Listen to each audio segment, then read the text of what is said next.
nonetheless, it's been an entertaining game. Squib kick. Somehow it made. Let's stop this video right here and examine the situation.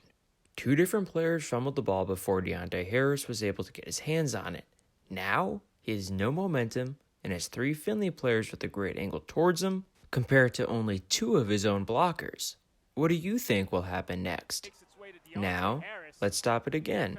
He's currently being tackled at his own 30-yard line, has a few Finley players right behind him, and one just in front of him. There is no way he's getting anything out of this return. Unless...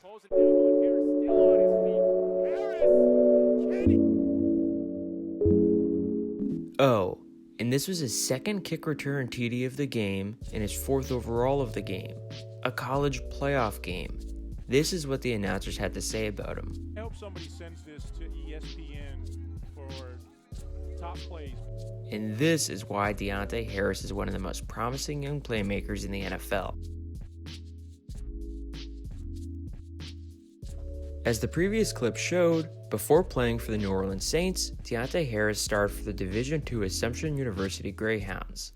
Yes, tiny Assumption University with under 2,000 students in Worcester, Massachusetts. As you can see, Deonte Harris obviously had quite a successful career with the Hounds. His career highlights include setting the NCAA record for combined touchdown returns, as well as the D2 record for single-season return TDs, as well as single-game returns. He set Assumption's record for most career touchdowns and all-purpose yards, while also being named the conference's Rookie of the Year, MVP, and First-Team All-American at different points. Unsurprisingly, considering his standing at 5'6" and the fact that he played at the Division II level, Deonte Harris went undrafted, yet the New Orleans Saints were very smart to bring him into camp as a UDFA. In camp, Deonte Harris impressed big time. You know what they say, speed translates. While it's hard to evaluate one's true speed against due to oppositions, in camp it was quickly very clear that Harris had elite NFL speed. He was trotted out as a return man in the preseason and balled out, just like he did in Worcester.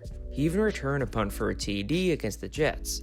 This showed that the greatest returner in college football history could also do it in the NFL. Sure enough, Harris made the Saints' Week 1 53-man roster. An incredible, almost unprecedented accomplishment for an undrafted free agent from Division II.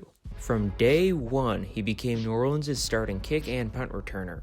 And in Week 3 against the Seattle Seahawks, Harris took a punt back to the house. For the whole year, he was just one of 4 players in the league to have a punt return touchdown in 2019. Ultimately, he finished his rookie year the leader in punt returns, combined returns, and punt return yards and was selected to the Pro Bowl. He was the first undrafted Saint to make the Pro Bowl roster as a rookie. A neck injury has limited Deonte Harris to playing in only 9 regular season games this year.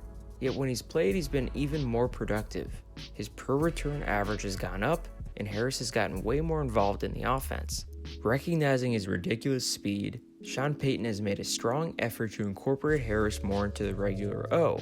Compared to just 6 catches in 14 games last year, Harris has managed 20 receptions in 9 games during his sophomore campaign in the NFL. And just last week in the playoffs, Harris had the best offensive game of his entire career, racking up 7 catches for 83 yards. Expect this offensive involvement to only increase as Harris gets more familiar with the offensive scheme. As Tampa Bay Buccaneers head coach Bruce Arians suggested, Harris is a frightening player to game plan against. His speed can single-handedly change the course of a contest. Deonte Harris is undoubtedly one of the most exciting players to watch in the NFL. He is a true game breaker anytime he touches the ball, and it is a joy to watch him move on the field. He is also so easy to root for. I mean, he's 5'6" and went to a D2 college. The odds have been stacked against him, but he's persevered. Don't doubt him anymore.